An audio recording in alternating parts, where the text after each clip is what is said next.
अच्छा, तो इनके बच्चे भी यही करते हैं। उनको भी तो नौकरी नहीं मिलती होगी। ओहो, तुम बहुत सवाल करती हो। अब बाद में बताऊंगी, मुझे काम है अभी। मत बताओ। दीपू भैया पूछते तो बताती ना। मैं तुम्हारी बेटी तो हूं नहीं, मुझे क्यों बताओगी। जा रही हूँ। राधिका थोड़ी उदास हो गई। नहीं बेटी, अभी सच में काम है। तुम इमरती की माँ से ही क्यों नहीं सब पूछ लेती। काकी ने टालने के लिए कहा। चाची रो रही थी। उनको इमरती भैया की बड़ी याद आ रही होगी, इसीलिए उनसे नहीं पूछ सकी। ठीक है, मैं जाती हूँ, कहकर राधिका चली आई। राधिका के मन में असंख्य प्रश्न नदी में उड़ते ज्वार की भांति उमड़ रहे थे। वो मन को जितना रोकती, उसकी जिज्ञासा उतनी ही बढ़ती जाती। चाची के जवाब से संतुष्टि नहीं थी। इमरती भैया को बचपन से देखती आई थी। वो कभी आम लड़कों की तरह गली मोहल्ले में खेलते हुए नहीं दिखे। एक दो बार शादी विवाह में नाचते गाते देखी थी, लेकिन तब चाची तुरंत आकर उन्हें डांटते हुए ले गई थी। वो तब समझ नहीं पाई थी, और अब भी वो कहाँ समझ पाई है। अपनी सहेलियों से पूछा तो सबने यही कहा, उन्हें नहीं मालूम। कुछ तो किन्नर या हिजड़ा भी नहीं जानती। जब बच्चे ये नहीं जानते कि कोई ऐसी भी जाति है जो स्त्री पुरुष से अलग या बीच का है, तो क्यों उन्हें बचपन से ही अलग कर दिया जाता है। राधिका के अबोध मन में इसका बहुत असर हो रहा था। वह सोचती, ये भगवान सच में होते हैं क्या। होते हैं तो ऐसे क्यों करते हैं। किसी को लड़की और किसी को लड़का बनाने तक तो ठीक है, पर ये बीच का क्यों बनाते हैं। माँ कहती है सब भगवान की देन है, वो जो करते हैं अच्छे के लिए करते हैं। फिर ये कैसी देन, इसको क्या अच्छा करना कहा जाता है। इमरती भैया के साथ क्या अच्छा हुआ। बेचारी चाची कितनी सीधी है, और इमरती भैया भी किसी को परेशान नहीं करते, अपने काम में ही रहते हैं। लोग क्यों उनका मजाक बनाते हैं।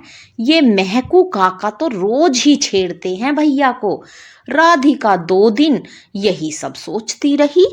वो काकी के पास फिर नहीं गई।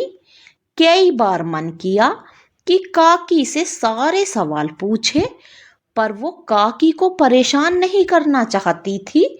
रोज रोज गली में जा भी नहीं सकती थी।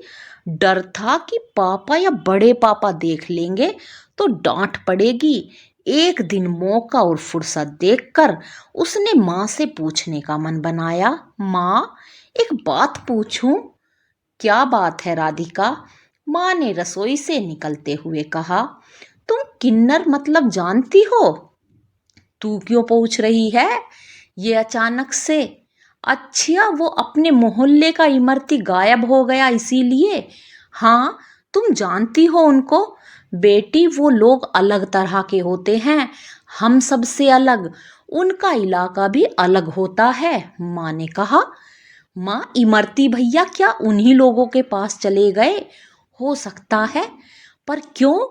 बचपन से ही तो नहीं गए थे, अब क्यों। उनकी माँ बहुत रोती है। पापा से कहो ना, उनका पता लगाएं। दिमाग खराब है तेरा। उन लोगों से कोई उलझता नहीं, उनका श्राप लग जाता है। श्राप। अब ये क्या होता है। राधिका ने पूछा। श्राप मतलब गुस्सा होकर वो लोगों को बुरा भला कर देते हैं, तो लोगों को लगता है इसीलिए लोग उनका आशीर्वाद लेते हैं। पर महकू काका को नहीं लगता श्राप। इमरती भैया तो गुस्सा होकर उनको जाने क्या क्या बोल देते थे। ओहो, ये सब मैं नहीं जानती। बस इतना जानती हूँ कि इनको स्वर्ग का गायक कहा जाता है, इसीलिए ये लोग गाने बजाने का काम शुभ अवसर पर करते हैं। स्वर्ग। ये स्वर्ग क्या होता है माँ। कितना सवाल करती है तू। अभी तो रसोई से निकलकर थोड़ा आराम करने नहीं देगी। तो किससे पूछूं, कोई नहीं बताता। सहेलियों को मालूम नहीं और पापा, बड़े पापा से पूछने से डर लगता है। राधिका ने रुआए से स्वर में स्वयं का प्रश्न रखा। स्वर्ग नरक दो जगह हैं। मरने के बाद जो लोग अच्छा काम करते हैं स्वर्ग जाते हैं और जो बुरा करते हैं वो नरक में। मरने के बाद कैसे पता चलता है कि कौन स्वर्ग में गया और कौन नरक में गया? पता तो नहीं चलता, पर सब लोग स्वर्ग जाना चाहते हैं। कहते हैं कि वहां अच्छा अच्छा खाना, कपड़े और सुख मिलता है। दास दासियां सेवा करते हैं और अप्सराएं नृत्य करती हैं। सब सुंदर सुंदर दिखता है। बहुत सुंदर जगह होता है। लेकिन नरक ठीक इसका उल्टा होता है। बहुत कष्ट मिलता है। यमदूत होते हैं जो सजा देते हैं गलत कामों की। माँ ने राधिका को समझाते हुए कहा, अच्छा, तब तो मैं अच्छा काम करूंगी, मुझे भी स्वर्ग चाहिए। मचलते हुए राधिका ने कहा, ठीक है अब जा। माँ ने पल्ला झाड़ना चाहा, पर राधिका कहाँ मानने वाली थी। बोली, माँ, किन्नर को तो स्वर्ग का गायक कहा जाता है ना, उनको तो आशीर्वाद भी लेते हैं शुभ अवसर पर। फिर क्यों उनको हमारे समाज से अलग कर दिया जाता है? क्यों उनकी बिरादरी अलग होती है? शुरू से ऐसा ही होता आया है, इसीलिए बस अब आराम करने दे। वो दीपू की माँ कह रही थी कि उनको नौकरी नहीं मिलती। हाँ, ये भी सच है, कोई काम नहीं देता इन लोगों को। क्यों माँ, फिर इनके बच्चे कैसे पढ़ते लिखते होंगे? इनके बच्चे नहीं होते, ये लोग पता लगा लेते हैं किन्नरों का और उठा ले जाते हैं। उन्हें ही बच्चा समझकर पालते पोसते हैं। मतलब बच्चे क्यों नहीं होते? क्योंकि ये औरत या मर्द की तरह नहीं होते, इसीलिए। ओ, तो फिर दूसरों के बच्चों को हिजड़ा बना देते हैं? बनाते नहीं, बहुत से बच्चे ऐसे ही होते हैं जैसे ये इमरती था। पर इमरती भैया को तो नहीं ले गए बचपन में। अब तो ले गए, बस अब और नहीं, मुझे आराम करने दे, कहकर माँ लेट गई। राधिका ने सोचा, अब ज्यादा कुछ नहीं पूछूंगी, नहीं तो माँ गुस्सा हो जाएगी। जैसे उछल ही पड़ी। उसे बेचैनी होने लगी कि कब उसके घर जाए, पर ऐसे नहीं जा सकती थी। माँ से बोली, माँ, ये देखो मेरा फ्रॉक का घेरा खुल गया है, मैं इसे सिलने दे आऊं चाची को? बाद में जाना दूसरा पहन ले, अभी नहीं, दोपहर में दे दूंगी, अभी ये हरे वाला पहन लेती हूँ। कहती हुई नहाने चली गई राधिका। किसी तरह सुबह गुजरी, दोपहर हुई, राधिका ने झटपट खाना खाया। माँ आराम करने चली गई तो वो मौका देखकर फ्रॉक लेकर गई इमरती के घर। इमरती बिस्तर पर सोया था। चाची खिचड़ी बना रही थी। पास में सिलाई मशीन के पास कुछ कतरने पड़ी थी। राधिका ने दरवाजे से ही कहा, चाची। कौन? चाची दूसरे कमरे से निकलते हुए आई। चाची, फ्रॉक का घेरा खुल गया है, सिलाना है। अच्छा रख दे, अभी तो इसकी तबीयत ठीक नहीं, वही सिलेगा, मैं तो कामों से ही थक जाती हूँ। अच्छा, इमरती भैया को क्या हुआ?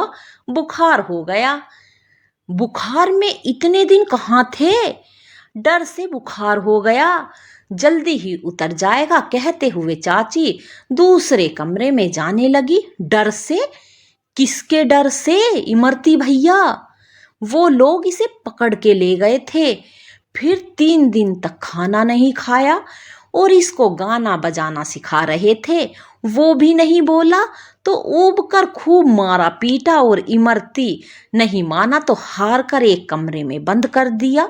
फिर क्या हुआ चाची? फिर क्या, दोपहर में जब सब बाहर गए थे तो किसी तरह वहां से भाग निकला। बाप रे, ये लोग तो बड़े खतरनाक लगते हैं। राधिका ने आंखें फाड़ते हुए कहा, हाँ, बहुत बड़ा बाजार में इसको पहचान कर पकड़ लिए थे। घर का भी पता पूछ रहे थे, पर इमरती ने कुछ नहीं बताया उनको, नहीं तो अभी यहाँ आकर इसको ले जाते। तू भी मत बताना बेटी किसी को ऐसे को। चाची इमरती की बहुत बताते समझाने लगी। अब तो मुझे डर लगने लगा है उन लोगों से। इतने डरावने लोगों का आशीर्वाद भी लिया जाता है भला? चमक कर बोली राधिका। ये तो नियम है बेटी, ये परंपरा पहले से चली आ रही है। आखिर पेट भरने के लिए उन लोगों को भी सब करना पड़ता है। नौकरी कोई इनको देता नहीं तो करे तो क्या करें ये लोग। पर ये तो जबरदस्ती वाली बात है। अब मन नहीं इमरती भैया का तो क्यों ले जाएंगे? तुम उनकी माँ हो, कोई बच्चे को माँ से अलग करता है भला? करना तो नहीं चाहिए, पर जिसके घर में ऐसे बच्चे हो जाते हैं वो लोग या तो खुद दे देते हैं या फिर वो पता लगा कर ले जाते हैं। हे भगवान, अपने बच्चे को कैसे दे देते हैं लोग? क्या मोह नहीं लगता होगा? राधिका ने पूछा। लगता है बेटा, पर सब मेरी तरह 24 घंटे नजर तो नहीं रख सकते, और कुछ लोग बदनामी के डर से दे देते हैं, चाची ने समझाया। तो क्या इमरती भैया का पता उन लोगों को नहीं चला था? चला था, 3 बार बचाई हुई से। इसमें गली मोहल्ले के लोगों ने भी बहुत मदद की मेरी। कैसे चाची? राधिका का सवाल जारी रहा। एक बार तो 2-3 महीने का था, तभी वो लोग आए, पर पड़ोस में दीपू हुआ था तो वो लोग उसे देखकर गा बजाकर चले गए। किसी ने नहीं बताया इमरती के बारे में, नहीं तो उसी समय उठा ले जाते। इमरती के पिता इसी सदमे से बीमार हो गए और कहते कहते चाची रोने लगी। चाची, इमरती भैया तो है ना, तुम क्यों रोती हो? बस यही जीने का सहारा है मेरा, आंसू पोंछते हुए चाची ने कहा। इतने में इमरती ने करवट बदली और सामने बैठी राधिका को देखकर बोला, राधिका तू आई है? कुछ सिलवाना है? हाँ, फ्रॉक का घेरा, पर पहले तुम ठीक हो जाओ तब। मैं ठीक हूं, मुझे क्या हुआ है? बुखार हुआ है ना? अरे वो कुछ नहीं, अभी ठीक हो जाएगा, कहते हुए बैठ गया इमरती। चाची दूसरे कमरे में चली गई। इमरती भैया तुम कहाँ गायब हो गए थे? रो रो कर चाची का बुरा हाल हो गया था। चाची ने तुझे नहीं बताया? बताया, पर तुम अकेले जाते ही क्यों हो, जबकि जानते हो वो लोग तुम्हें पकड़ लेंगे। राधिका ने बड़ों की तरह इमरती को नसीहत दी। 2 बार और भी पकड़ लिए थे ये लोग मुझे। अब इनके डर से जीना छोड़ दूं, घर में कैद हो जाऊं तो बाहर का काम कौन करेगा?